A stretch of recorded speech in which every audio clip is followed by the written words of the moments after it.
When they use the phrase state capitalism, the purpose of the phrase is to blur the distinction between capitalism and statism. This is in the style of fascism, or a fascist type approach to dealing with private businesses. This isn't new to Trump, that he's building on what the left has done, but what the left has done is to import a more fascistic style of statism into America. And so businessmen need to stand up and to say, this is wrong.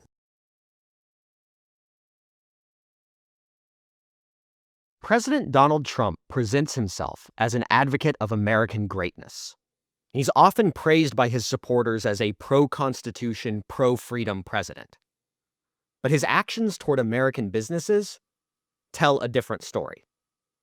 This August, President Trump publicly called on the CEO of Intel to resign. A few weeks later, Intel agreed to a deal in which the U.S. government would take a 10% ownership stake in the company. This is just one of many instances in which Trump has issued public demands to businesses, often threatening them with federal retaliation if they refuse to obey. Clearly, Trump's idea of American greatness is not based on free markets and the rights of businesses.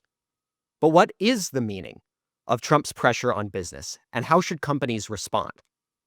This is what we'll discuss today on the Ayn Rand Institute podcast.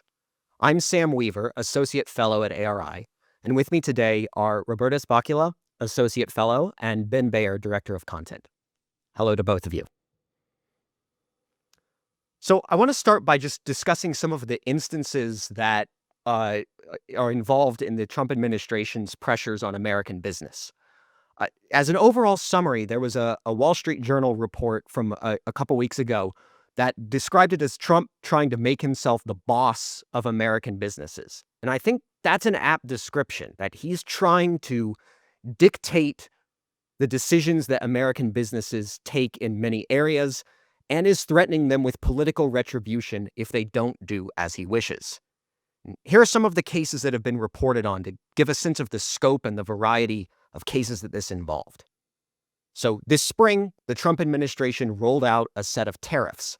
A lot of businesses criticized them or said that their prices might raise in response to those tariffs. The Trump administration demanded, and Trump himself demanded, that businesses not raise prices as a result of these tariffs, and in some cases threatened to increase the tariffs on businesses if they did decide to raise prices. There were also reports of lawsuits filed by the administration against media companies whose coverage he disliked, lawsuits that these companies ultimately settled. Then there was an attempted merger between Nippon Steel and U.S. Steel. This merger was held up, and the Trump administration agreed to approve it only on the condition that the United States receive a golden share, a share that would allow the president to appoint a board member and to approve plant closures in the United States before those closures could go through. There was also a deal for the government to receive a portion of the sales that the chip manufacturers NVIDIA and AMD made in China. A portion of those sales would be sent to the U.S. government. There are also multiple cases of threats to engage in antitrust prosecution or blocking of mergers, like the merger between HP and Juniper. And many other instances, threats to pharmaceutical companies demanding that they lower prices in the United States, calls on the government to investigate claims of debanking in the financial industry. And there was demands that the Coca-Cola company produce a product using U.S.-made cane sugar, a threat to impose tariffs on Apple if they import components or devices from India, but a promise that there would be no tariffs if they invested in the United States. So a lot of instances here where the administration is really putting pressure and really making specific demands on businesses to adopt its preferred policies, and threats that there will be consequences from the federal government if they don't obey. Robertas, I think you wanted to say some more about that Intel story that I mentioned at the beginning. I think it's the main story, Sam. So the Intel is a very interesting example of what you're describing of Trump's administration bossing business around. The story shortly is that the current CEO of Intel, Lip Bhutan, apparently had investments in China in the past and was involved with the tech sector pretty heavily in China, which raised some questions of trust because Intel is a very important defense chip supplier in the United States. And Trump, when he learned that, he went on Truth Social and called the Intel CEO to resign, called him to be too conflicted, and asked him to said he should resign, which is pretty unprecedented for a president to go on and just call a CEO of a company and pressure him to leave his post. It took a meeting in the White House. Instead of resigning, Lee Bhutan went to the White House and met with Trump. And what came out of that meeting is that now, as you said, Sam, the United States government is taking a 10% stake in Intel. And it's using the CHIPS Act money. We'll talk a little bit more about what the CHIPS Act money is, which was already planning to invest, to subsidize and give some money to Intel in the first place. There is no exchange that the U.S. government supposedly is not taking any ownership in a sense of governance. It's not taking an action, appointing any governors or administrators, but it is taking a stake in the company, buying new issued stock. There's also a condition that's called, quote unquote, a poison pill condition, that if Intel at some point reaches less than 51% of its manufacturing, does less than 51% of its manufacturers in the United States, the government will get 5% more and become one of the biggest, if not the biggest shareholder of Intel. And the goal, of course, an associated goal of this deal is that Trump can now pressure both Intel to create jobs and build more manufacturing in the United States, and bring pressure other companies to deal with Intel and become their customer. So, for example, the precedent for this is that when the United States government took a minority stake in a company, MP Materials, that produces rare earth magnets, a few days later, Apple announced that it signed a deal for $500 million to buy materials from MP. So there is already a precedent to something like that happening. But why it is a main story is because this is a direct intervention from the president calling out a CEO, and then just one meeting in the White House turns the situation around and brings the CEO basically to heel to whatever Trump is demanding in exchange for reduced pressure to stay in his post. And there's more reasons why it's a main story, and I'm sure Ben, you know why this story is so important. Yeah, Sam mentioned this Wall Street Journal article from August 8th. Trump reminds CEO who the ultimate boss is, and that sounds ominous in and of itself, but there's a way in which it's still not getting the terminology quite right, because a boss is somebody who you decide to work for voluntarily. And yeah, not everybody likes their boss, but that's really underplaying the seriousness of what's at stake here. The CEO of Intel didn't decide that he wanted to go to work for Trump. He didn't decide to become his employee. Trump is not paying him directly. This is a coercive relationship. Boss is not the right way to call this. It's something worse, and what the worst thing to call it is something we'll talk more about as we proceed. But it's worth also mentioning that I think you're right, Robertas, that this is the main story. The Intel stake is the main story that everybody's been talking about. It's been all over the news, especially insofar as it involves actual government ownership, which sounds like socialism. But the problem here is beyond the Intel stake, and it's beyond simply what people are talking about, because there's also the dog that didn't bark here. The places and the companies that Trump hasn't taken any kind of direct ownership of, but where he's still obviously exercising control. So there's reason to think that the reason that the U.S. ended up taking the stake in Intel was because Intel's not been doing very well lately, and so it couldn't offer any more. And so when Trump threatened tariffs against various electronics producers who wanted to import semiconductors, that Intel simply couldn't afford to pay those tariffs if it wanted to be able to import them and then build computers on the basis of this. So ownership stake is what it could offer instead. And you compare this, for example, to Apple.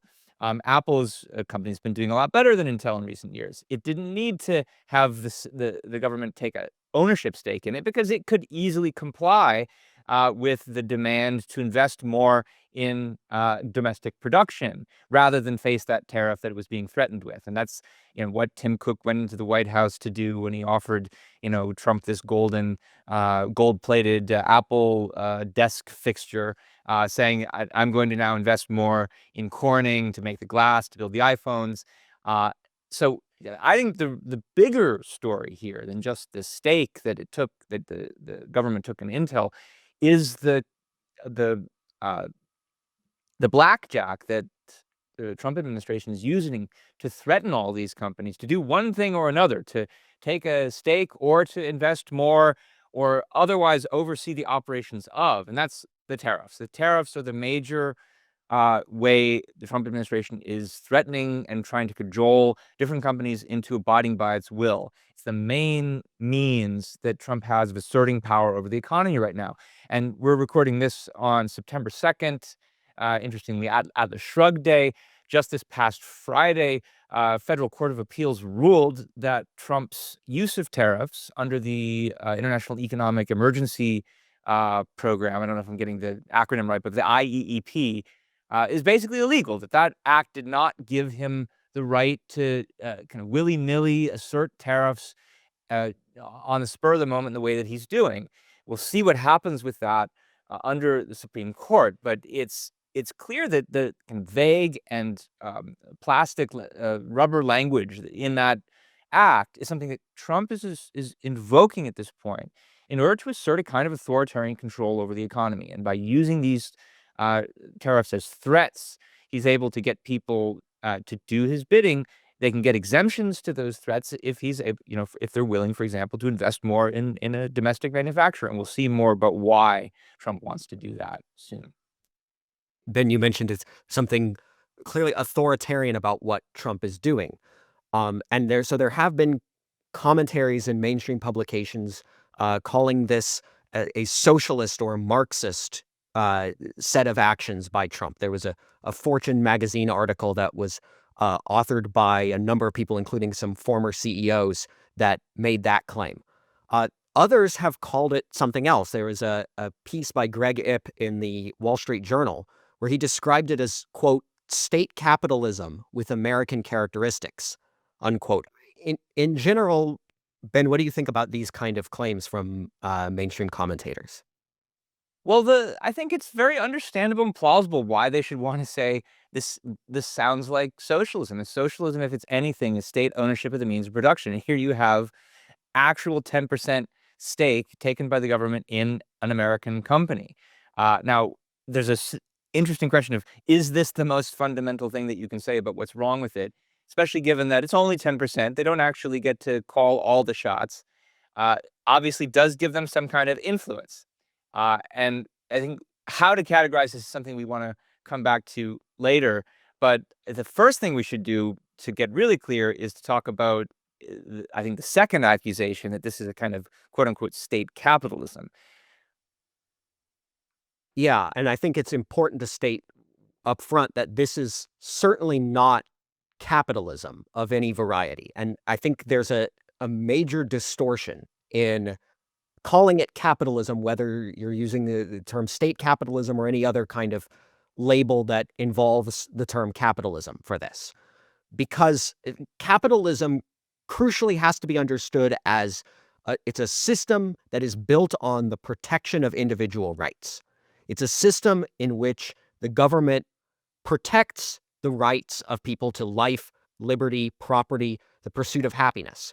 And particularly important in this context is the issue of property rights. It's a system in which private individuals own their property. They have the right to use and dispose of it as they see fit. And as a result of these features, capitalism is a system of free markets, free enterprise, economic freedom.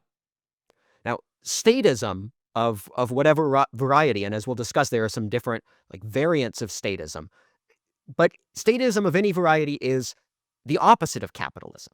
It's not a type of capitalism.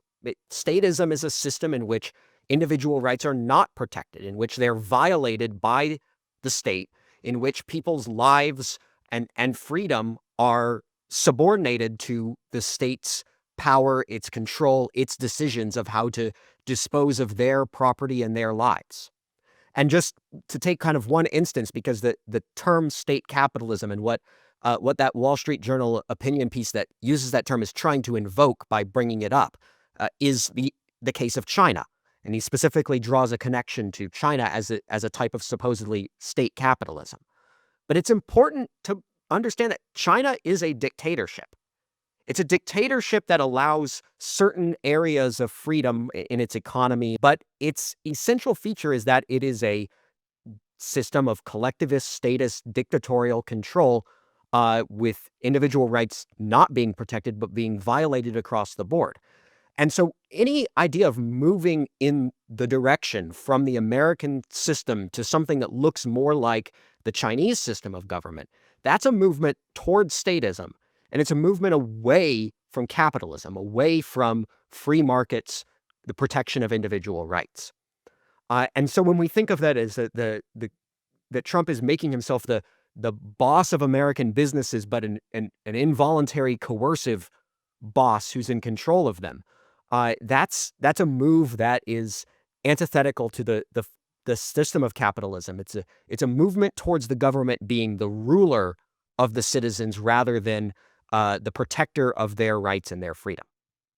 Yeah, Simon, this is a good place to remember that Ayn Rand called capitalism an unknown ideal. That's the title of her book, Capitalism, the Unknown Ideal. And today, half a century later, we still see how unknown it is. If people think that government bossing around businesses and telling them what to do in every aspect of their process is capitalism, then then they don't have an idea what capitalism is and how different it is from statism. And when you say state capitalism, you can still see the veneer of ownership of means of production, private property, businesses being run by the CEOs and doing private contracts, and the government not having official or documented or real ownership and complete control of the business. But that's a veneer. And when they use the phrase state capitalism, what does it do? And partly it blurs the purpose of the phrase is to blur the distinction, the essential distinction between capitalism and statism. And by treating some sort of ownership or control of business just as a nominal sort of feature as essential to capitalism rather than freedom, rather than protection of rights, which you, Sam, emphasize, it makes capitalism and statism seem as, yeah, they're compatible. Using state capitalism is whitewashing government control and tarnishing free trade and production. It's like that's the purpose of the phrase. You make business look as it's inevitably crooked activity by its nature and has to be involved and with government control in some way. So we have to be clear on that distinction, and only when we're clear, we can understand what's wrong with what Donald Trump's administration and previous administration, as we will show, I think, later, are doing and why. Yeah, it's really important that you understand why what Trump is doing is not the activity of a boss with regard to his employers, which would be what a capitalist is doing. Why this isn't any kind of capitalism, quote unquote state capitalism or otherwise. Last week on this podcast, Nikos Sotirakopoulos and I did another analysis of the way the Wall Street Journal has been analyzing the Trump administration, or at least analyzing the current political scene. This time, the way they think about socialism. We talked about their take on the Mamdani election and their failure to really understand what empowers socialism. One of the reasons they said people become socialists is because of their ignorance of socialism. And we said, well, given how many intellectuals are in favor of socialism, that seems like an unlikely explanation. But one thing we did say that ignorance is responsible for is a failure to understand the nature of capitalism. That people maybe flock to socialism because they don't understand that the system we live under currently isn't capitalism, but the socialists say that it is, and they point to all the errors and the problems and the crimes in the current system, and they say, well, you don't want this. This is capitalism, so you should instead become a socialist. But here we see again the Wall Street Journal perpetrating the same kind of problem that leads people into socialism by calling what Trump is doing a kind of capitalism. And they're doing it seemingly on the same kind of on the basis of the same kind of superficial thinking that socialists use when they make that argument. In effect, well, Trump is a businessman. He's the one who likes to fire and hire people.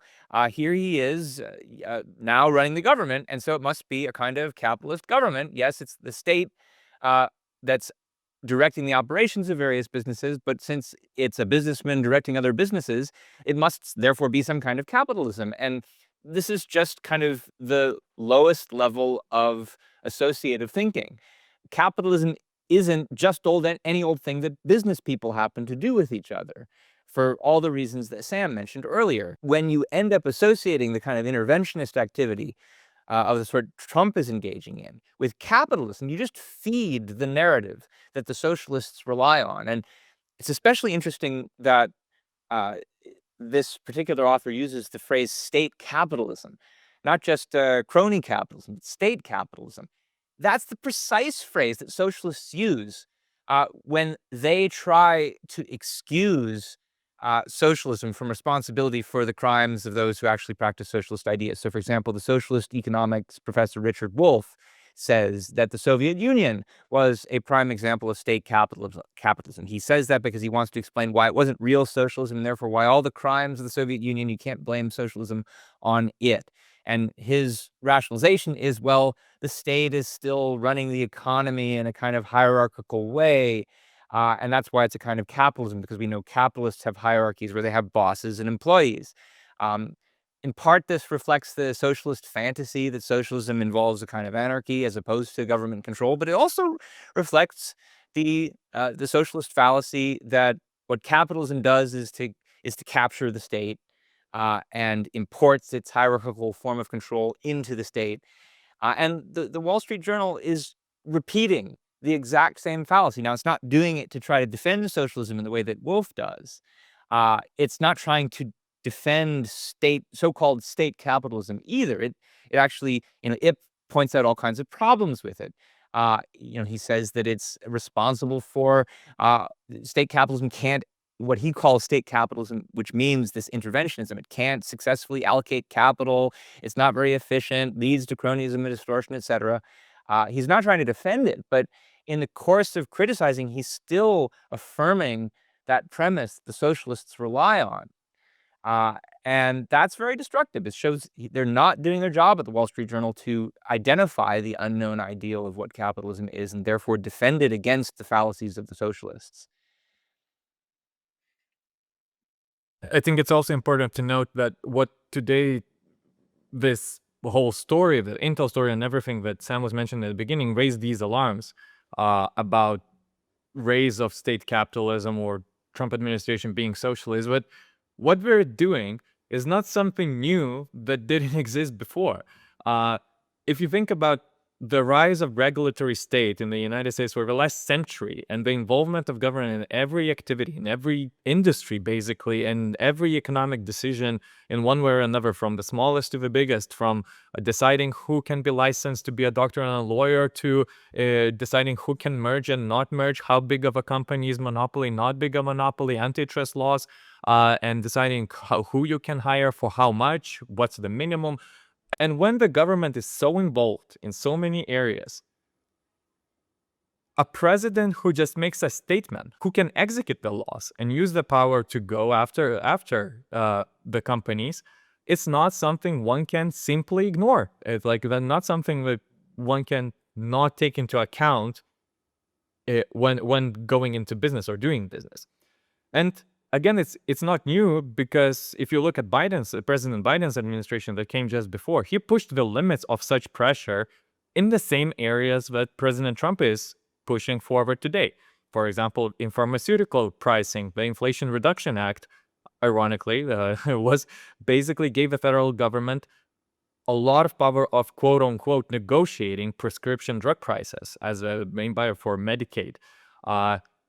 It was Biden's administration that moved to block the merger between U.S. Steel and Nippon that later Trump's administration reversed now, as we mentioned again. In the social media, sir, President Biden would post that Facebook is quote unquote killing people, and he would go then on to threaten that and go into proceedings to try to push repealing the Section 230, which regulates whether social media companies can be considered publishers or not and be responsible for the content that appears on the platform. And of course, scandals like the Twitter files, where the FBI and the Department of Homeland Security have been accused and ruled as asking Twitter to take people down or deplatform them, telling Twitter who they can boost and what voices during COVID they have to silence. All of those same issues through the Biden administration now continue, and especially the CHIPS Act. Like I mentioned, that Intel story is President Trump is using the CHIPS Act, which was passed under Biden administration and supposed to give billions of dollars to companies in tech, and especially the semiconductors, to build foundries and invest on U.S. soil. So all Trump is doing is taking that act and saying, well, instead of just giving those billions to Intel, we'll also convert them into stock. And that's a result of the same kind of industrial policy that's continuous through administrations, just a change of form and nominal paperwork. And I think what's happening today, why I'm stressing why it's not new, is that as President Biden did and as President Trump is doing today, what we're doing is reminding business that they hold power, that they are in their power, that business are subject to the president's power, and that Trump knows it, and that he's not hesitant to use it. I think it is really important to see what Trump is doing as like a further stage in a progression that has been going on for a long time. It's not that this is something that's brand new that Trump has come out with. It's unprecedented, never been done before. I think there are features of Trump's actions here that do make it an important development in that progression, that there's something notable about the fact that he's doing it in the way that he's doing it. One is, I think that he's being even more brazen about this than previous administrations tended to. I mean, there's the posting of these demands, fire this CEO, on social media. And it's very open at times about if you don't do this, the tariffs are going to go up on you. There's also features of it that seem like he's responding to and kind of maybe even seeking out displays of personal praise and loyalty for himself as a leader, which adds a sort of authoritarian flavor to the whole thing. That the idea that Apple is presenting him with this award with a gold base that's like dedicated to his achievements or his leadership. But I think the most important new development, or the most important transformation that Trump is bringing on here, is that he's moving the Republican Party into a phase where it is an overtly anti-free market, anti-capitalist party, a party that is seeking control over businesses in a really just open and explicit way. And it's worth noting in this context that Trump gets a lot of criticism from the political left, from the Democratic Party, for all sorts of his policies. But a lot of his pressure on business, it's not received that much criticism from the political left. There have been criticisms of certain aspects, like some Democrats have criticized the tariffs as being kind of too much or too random and lawless, although they're not opposed to tariffs on principle. And there's, in fact, some division within the Democratic Party over the tariffs. And there's been criticism from Democrats over the sort of pressure that's related to free speech type issues. So the lawsuits against the news networks, ABC and CBS, Democrats have criticized that as a threat to freedom of speech. But most of these other forms of pressure on business, there hasn't been a lot of criticism from Democrats. And in fact, the Intel deal was praised by Bernie Sanders as basically, Trump, you're doing something right. You've taken an idea that I had long ago, and this is exactly the kind of thing that we should be doing. And really, there shouldn't be a big surprise, because increasing government control over the economy and over private businesses is something that the political left has long wanted, has long supported. And so even when a political enemy is doing it, it's not really something that they're lining up to criticize him for doing.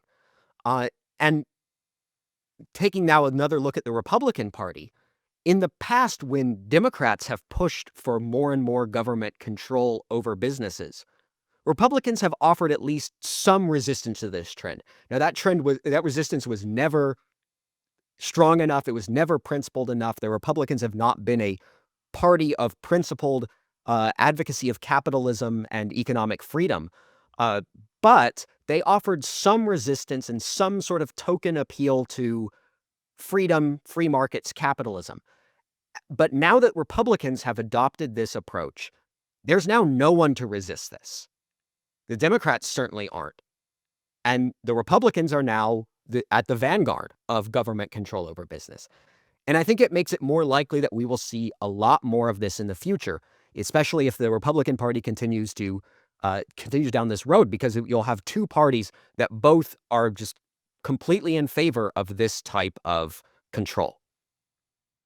Yeah, Sam, there's a line of thinking out there among people who think of themselves as in favor of free markets, economic freedom, and capitalism, that in effect, well, yeah, Trump isn't perfect, but he still wants to fight the left, and it's net positive for a movement in favor of economic freedom and capitalism for him to be in charge.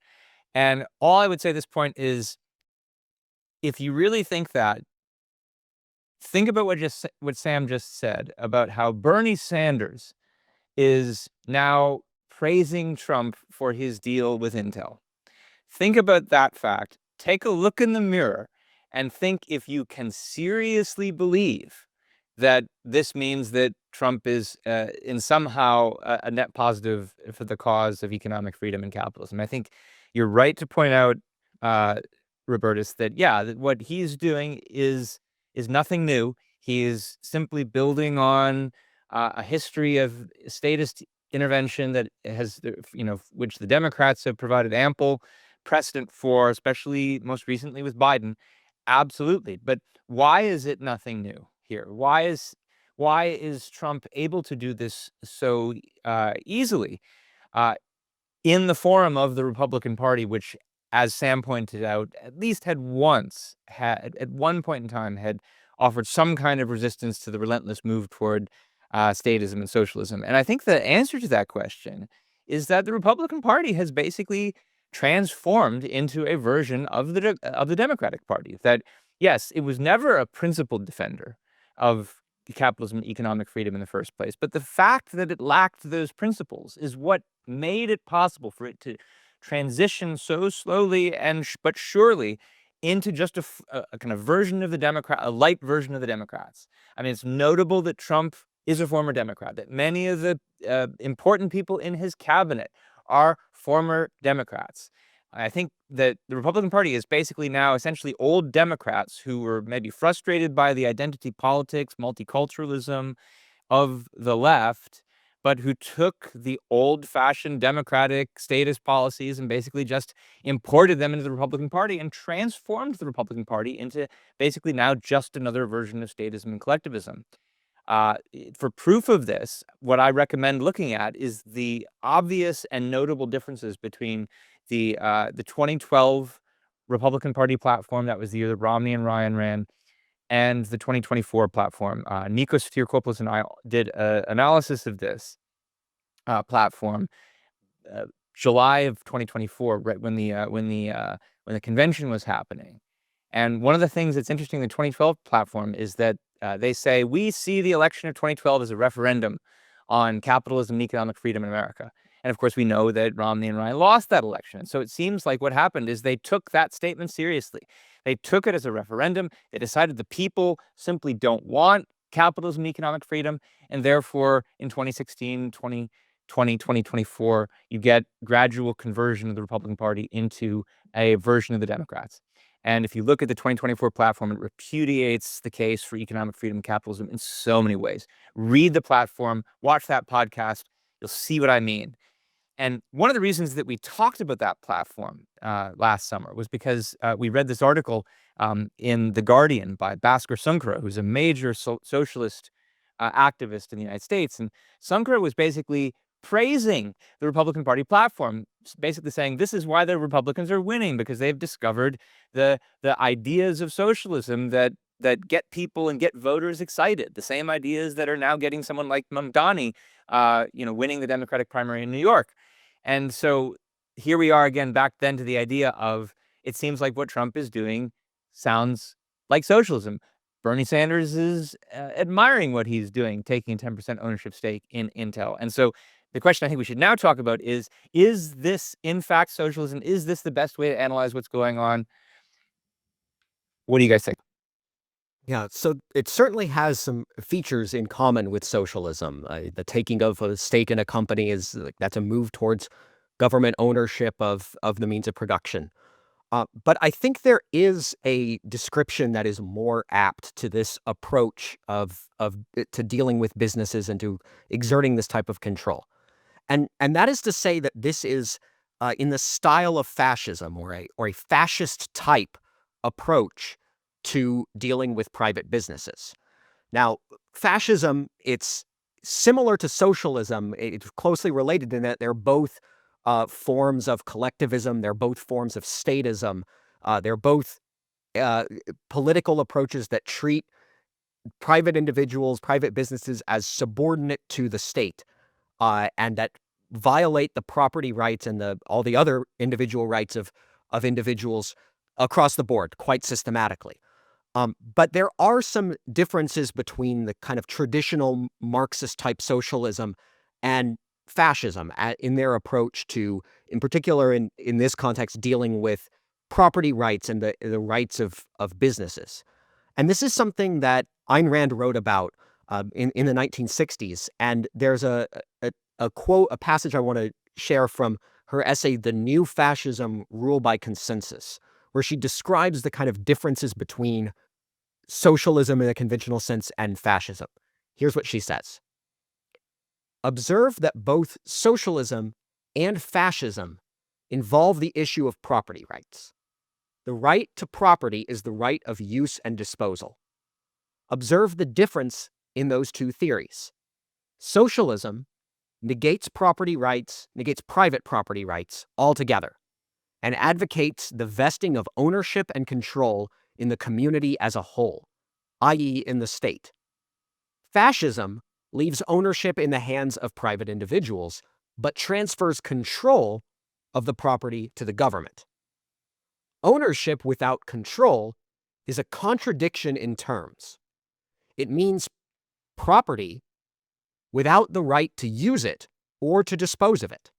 It means that citizens retain the responsibility of holding property without any of its advantages, while the government acquires all the advantages without any of the responsibility. End quote. So there's a difference here, but it's a difference more in form and in the way that it appears rather than in what it is. It's property in name, but not property in fact. If someone owns their business and they have the title to it, but all of their decisions about who they can deal with, who they can trade with, what prices they can set, where they can build a plant, whether they can open or close a new plant, if all of those decisions are dictated by the government, they don't really own it in the sense of actually having the power to use and dispose of their own property. And so fascism does much the same thing as socialism, but in a less overt, less explicit way.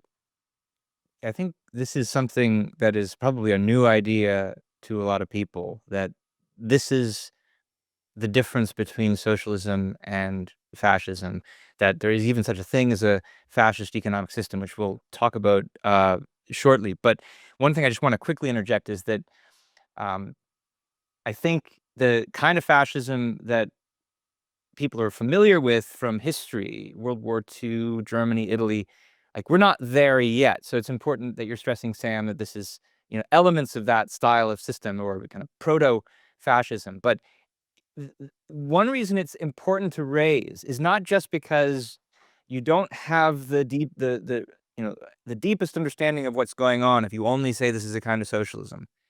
Uh, it's not just that, but it's also that when you call it state capitalism, as that article in the Wall Street Journal from IP did, uh, you're really masking what's going on here, seemingly out of an evasion of the fact that no, there's actually a better label that you can use to describe it. Because here's the way he described it. He said, state capitalism is a hybrid between socialism and capitalism, in which the state guides the decisions of nominally private enterprises.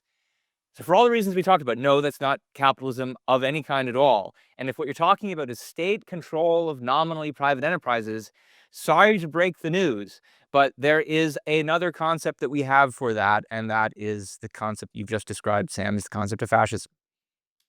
There is also another thing that this state capitalism masks, and that's, I think, worth stressing. The point that Rand made that you read, Sam, is that fascism is a system that puts the responsibility of holding a property, but without any of its advantages, and the ownership of property is only nominal.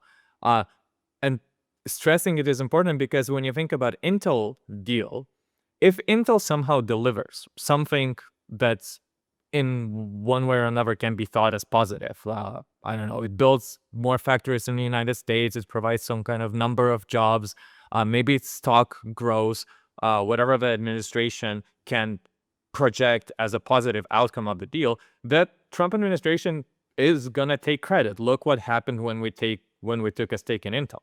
Now, if it doesn't, if Intel still continues to decline, and as Ben, you mentioned, has been struggling against the main competitors like TSMC in the world, and it will be Intel or everyone who now is made to depend on it, like who is now going to shift manufacturing to Intel from some other supplier, for example, they will take the blame and they will bear the consequences. And Intel knows that. And any business who is involved with government knows that. And to ensure themselves from further blame or from further disfavor of the administration that can come at any time, basically now, that nominally private business, it has to run basically every major decision by the government in one way or another, make sure that they will not be attacked or blamed for whatever they're doing right now, which makes a presumable ownership basically a joke. But presume that you're still owner of your property and you can run your business as you see fit, except these small is it's basically a joke to think that that can be true. And a professor from Yale, Gautam Mukunda, he accurately observed when describing the Intel deal and what's happening that, quote, if your situation with the administration can swing so radically in such a short span of a time based on nothing more than a meeting, and he's referring to the White House meeting of the Intel CEO with Trump, then it can always swing back. He said, and I think that's absolutely true. And Ayn Rand has identified this as the essential principle of a dictatorship, of a dictatorial rule. And like Ben, you just said, we're not there. We're not in fascism yet. This is not the right to describe it. But the principle that leads there, and I think this is one another reason why people can sort of put fascism and socialism together, because they share this principle partly as forms of statism. And Ayn Rand identified it as being subject basically to the mood of the ruler, but the way she says it, puts it, quote, it is a grave error to suppose that a dictatorship rules a nation by means of strict, rigid laws which are obeyed and enforced with rigorous military precision. Such a rule would be evil but almost bearable. Men could endure the harshest edicts, provided these edicts were known, specific, and stable. It is not the known that breaks men's spirits, but the unpredictable. A dictatorship has to be capricious. It has to rule by means of unexpected, the incomprehensible, the wantonly irrational. It has to deal not in death but in sudden death. A state of chronic uncertainty is what men are psychologically unable to bear. And what's more uncertain than complete change of you have to leave your post, you're conflicted, you're completely incompetent to hold the position of this company like Intel, of leading position of company like Intel, and the next day you're the great CEO who will now run the company that we take a stake in. What's more capricious than that? Yeah, I think that last passage you read, Robertus, about why the dictatorships don't need to rule by means of strict, rigid laws, that they can simply rule by threats of force, is important for understanding what's going on. It's not that we're necessarily in a dictatorship yet, but that the groundwork for a possible dictatorship exists and is being used. And to bring it back now to the question of the relationship to fascism, and part of the reason why people might balk at the idea that this is what we're talking about as fascism is they associate fascism with totalitarian dictatorships, like the kind that we saw in the middle of the 20th century with the Nazis and the fascists in Italy. But fascism is not a form of government. It's an ideology. And it's an ideology that's compatible with different kinds of forms of government, different degrees of dictatorial control. What is the ideology of fascism? Well, a clue you can see, it can be found in the name. The fascism comes from the word fasces, F-A-S-C-E-S. These are bundles of sticks.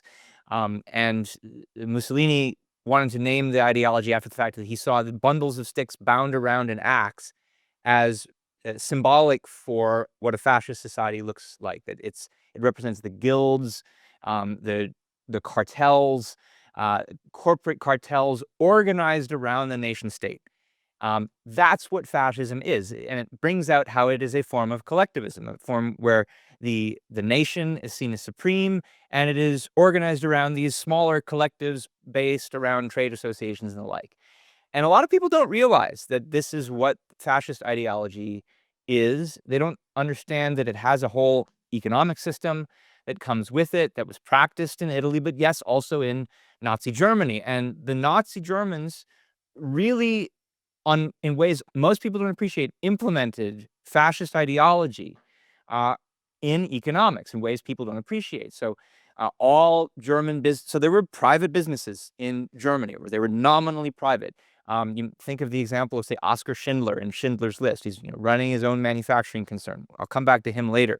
But he obviously was also controlled by the government in all kinds of ways. Every German businessman in the 1930s was legally required to join one of many different trade associations. These were the cartels that were centrally controlled by the National Economic Chamber. These were the fasces. These were the guilds that were built up around the nation state. Every single industry in Nazi Germany had these trade associations, which were really monopolistic cartels, and they controlled every level of production, whether we're talking about there were separate cartels, each of them assigned to governing conditions of sale, prices, customer protections, production, contracts. There's a cartel for every one. And yes, the businessmen maintained some kind of nominal private ownership, but each of these cartels was controlled by the National Economic Chamber, which was in turn controlled by the National Economic Minister. And they enforced all kinds of controls, notably controls against cutthroat competition in favor of so-called fair competition, very similar to the kinds of policies you see today in the form of antitrust. They maintained all kinds of price controls where they had to charge a fair price. Yes, they were still allowed to make profits, but it was very much part of the German ideal that profits had to be for the sake of service to the community. This was the German idea of Gemeinwirtschaft. And I learned about this by reading a really fascinating book, several chapters from a fascinating book by Robert Brady, The Spirit and Structure of German Fascism. It was written in 1937. It was written by a socialist who's a critic of Nazi Germany. And he's writing very much from the perspective of trying to show how it's a kind of business dictatorship because he wants to blame this on capitalism somehow. But he gives so many details that make so clear how it's a dictatorship, all the forms of government economic control over businessmen, that in a way, the level of organization that he describes, he almost seems to envy. It's like, if only we socialists could have achieved the same thing in Germany. Now, it's worth pointing out there are important differences between what happened in Germany and what's happening right now with Trump. I mean, the Nazis were way more organized and had much more control, at least, at least in the 1930s, before the war starts to destroy everything.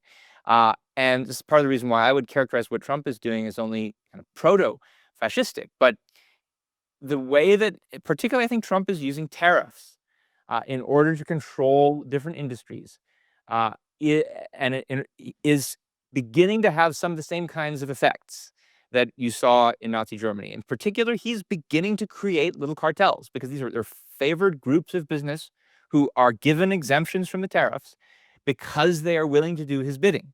And, you keep pushing that in the direction he's going, and you would eventually end up with the whole system of hierarchical organization of different cartels that the fascist economics had. Think again of that example of Apple, being given an exemption from the tariff because it was willing to invest in domestic production, and going to the White House, going to court to give his fealty. And also, those tariffs are motivated by the same thing that German fascist economics was motivated by: the idea we want to stop cutthroat competition, that there needs to be a esprit de corps for the sake of the nation. And that's what's happening. That's implicitly the motivation for tariffs, because it's thought some American businesses are engaging in this cutthroat competition by trying to undersell their domestic competitors by bringing in cheaper foreign goods. Now, when people think about fascism, they don't typically think of economics. They think about the social policy. They think about racism. They think about death camps, etc. And yeah, that's not happening under Trump, although there are roundups of immigrants and camps that we're putting them in. But what the left doesn't appreciate when it calls Trump a fascist for this kind of social policy is that there's actually a connection between his kind of proto-fascist economics and the social policy that we now see on display. That the immigration roundups we're seeing are often economically motivated. They're not actually targeting criminals in the name of national security, as Trump has often claimed. They're targeting workers. They're going to work sites. And there are definitely bad economic motivations for wanting to kick immigrant workers out. They see undocumented workers as driving down the price of labor. In other words, again, allowing certain businesses to engage in cutthroat competition where they import some kind of cheap, in this case, foreign labor to undercut domestic producers. So there's a connection between this fascist economic outlook and the actual kinds of proto-fascist social policy that the left is otherwise blaming Trump for. They don't know what they're talking about. They don't know what fascism is really all about.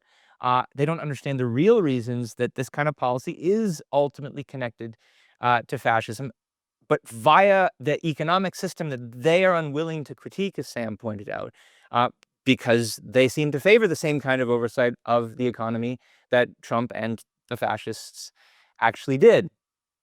One last thing I'll say about this is that part of the reason that we're talking about this point, Sam read quotation from Ayn Rand where she explains the difference, at least the nominal difference between socialism and fascism. And she is writing that in the 1960s. We talked before about how this is not something new to Trump. Trump is building on all kinds of statist interventionist precedents that came from Democrats. Ayn Rand was writing about the danger of fascism in the 1960s when the Democrats were also in charge.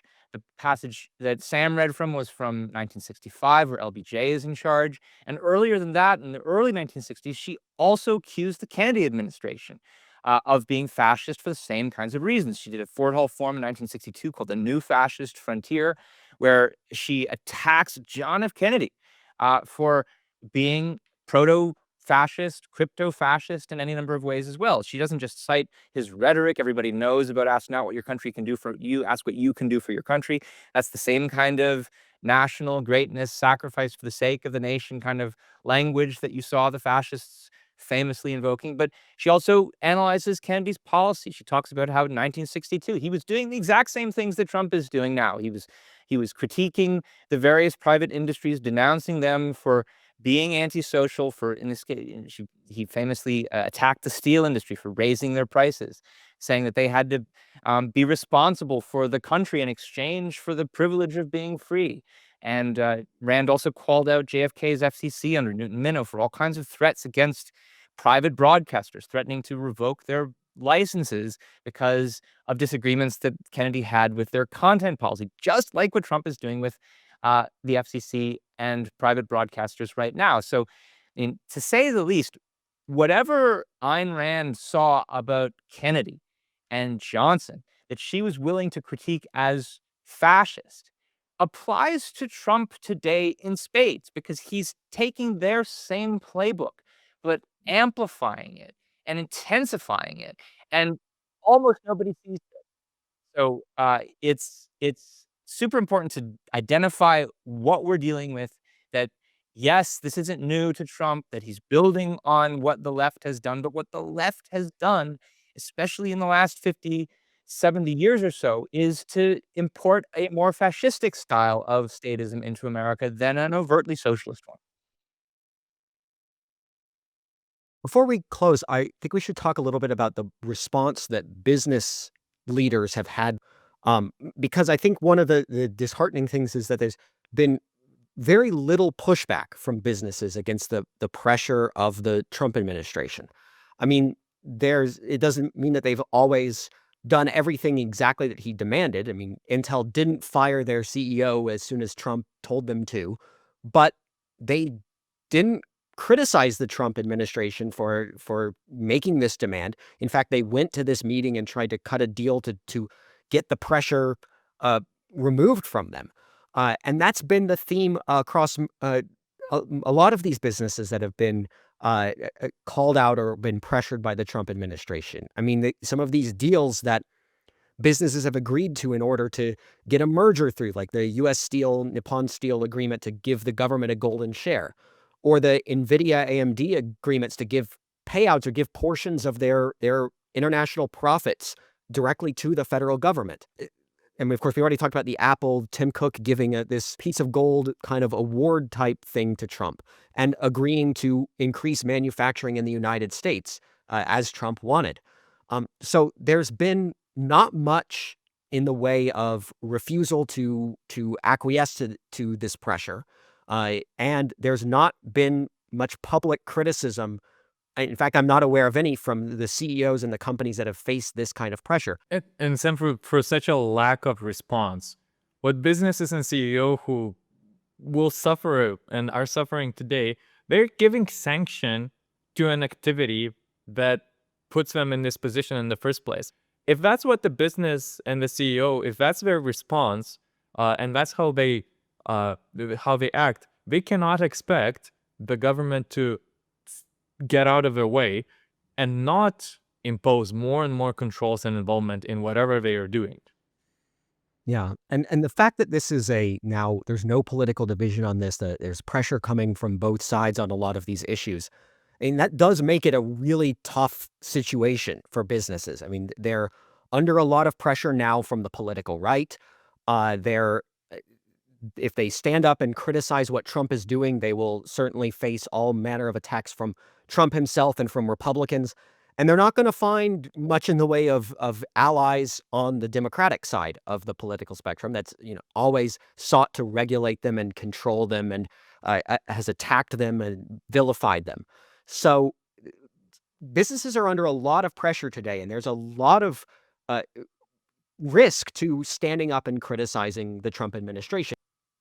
But if you don't criticize Trump, I think the danger is even greater because, Robertas, as you said, I think if you go along with these demands now, you're sanctioning this kind of approach, and you're you're showing politicians that this can work, that you will accept it, that you won't condemn or criticize this. There's a sort of tacit approval of this kind of tactic that is conveyed by just going along and acquiescing with it. And again, because there's now two parties that are both devoted to economic controls, to controlling business, to pressuring business, there's no way that this will end with Trump unless something really changes now. It will continue, and it will continue, I think, from both parties. And so businessmen need to stand up and to make a stand on moral terms, to stand up and to say this is wrong. This is a authoritarian move. These are fascist style policies. It's a movement down the road toward authoritarianism. And we object to it. And we object to it on the grounds that we have a right to control our own businesses, to make our own decisions, to be free from the pressure and the threats of force and the actual use of force from the government itself. No one else is going to make this case for you outside of a few people in the culture like us at the Ayn Rand Institute. And so business leaders, I think now is the moment to stand up and to make this case for yourself and to stand up for your own freedom.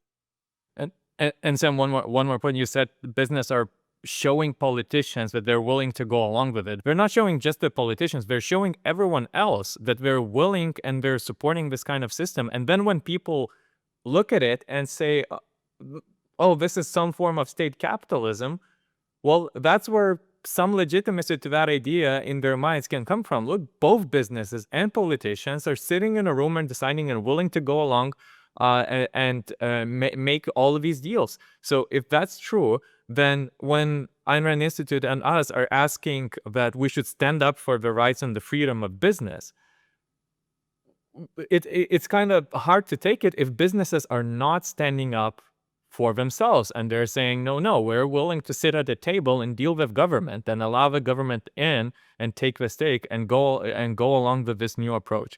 So it's the defense should, if business wants other people to stand for themselves and stand with them against such encroachment, they're the first that need to do that for sure. Yes, and we've been stressing today and elsewhere how the kind of policies the Trump administration is now imposing, far from being capitalism, are actually a form of statist intervention that do end up controlling and ultimately victimizing American businessmen. And Sam, you put it as they're in a tough situation, and they certainly are.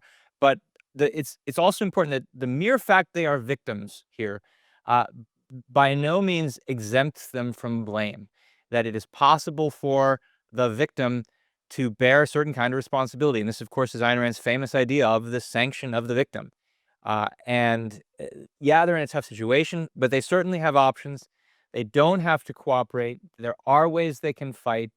Think here about Apple, which is one of the best capitalized companies in the world and the hugest cash reserves.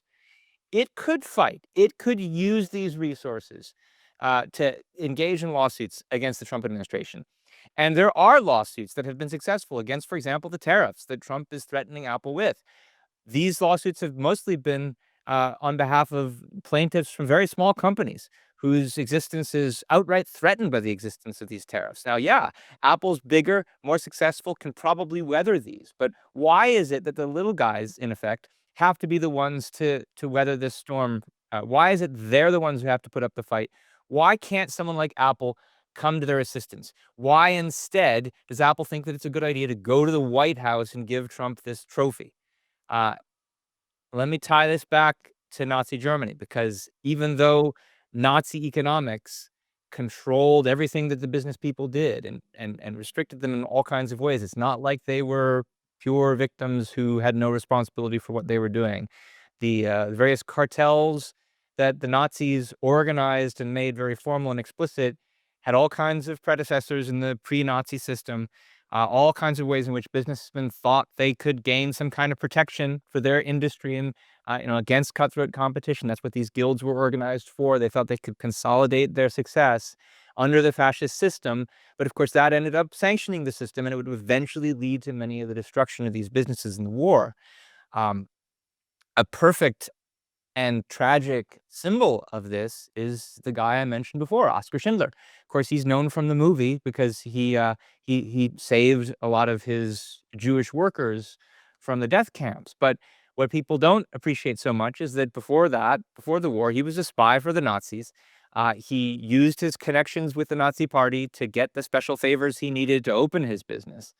And yeah, you could say he tried to make up for a little bit with what he did at the end, but before it came to that point, he sure did sanction the Nazi regime in all kinds of different ways, lent them his, material and spiritual support. And so then when it finally comes to his rebelling against it, it was obviously too little and too late, and I can only hope it's not too late for us. On that note, I think we should wrap up our conversation today. But first, we wanted to mention some resources that I think are really valuable and worth looking at to learn more about this topic. So one is just, if you look at the Ayn Rand lexicon, which is online, there are entries on fascism and on communism, where you can see what Ayn Rand had to say about the nature of these systems. And of course, there's also two of the essays that we mentioned today: The Fascist New Frontier and The New Fascism, Rule by Consensus. These are both by Ayn Rand that she wrote in the 1960s. I think it's also worth looking, because we mentioned that part of what people don't understand well enough is what capitalism is. There's an essay she wrote called What is Capitalism? Where she answers just exactly that question. That and the New Fascism essay are both in this collection, Capitalism, the Unknown Ideal, which has a number of other essays about different aspects of capitalism. I also want to mention two more recent resources. So Ben talked earlier about this podcast that he did with Nikos last year called Why Socialists Fear the Republican Party Platform. This was an episode of the Ayn Rand Institute podcast from July 2024. And of course, we want to mention the new book, Profit Without Apology: The Need to Stand Up for Business, by Onkar Ghate and Don Watkins. And this, of course, we're talking about the need for business to stand up for itself, and I think the need for more voices in the culture to stand up for the rights of business, and that book is devoted to exactly that issue. Finally, I want to ask people, if you liked what you saw here, please subscribe to our channel, comment, share the podcast. It always helps to get more views on our content like this.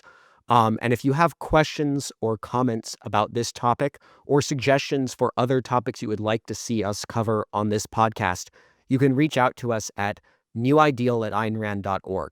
We read all of your messages. We respond to many of them. Thank you so much for watching, and thank you, Robertas and Ben, for discussing this issue with me. Thanks, Sam. Thank you, Sam.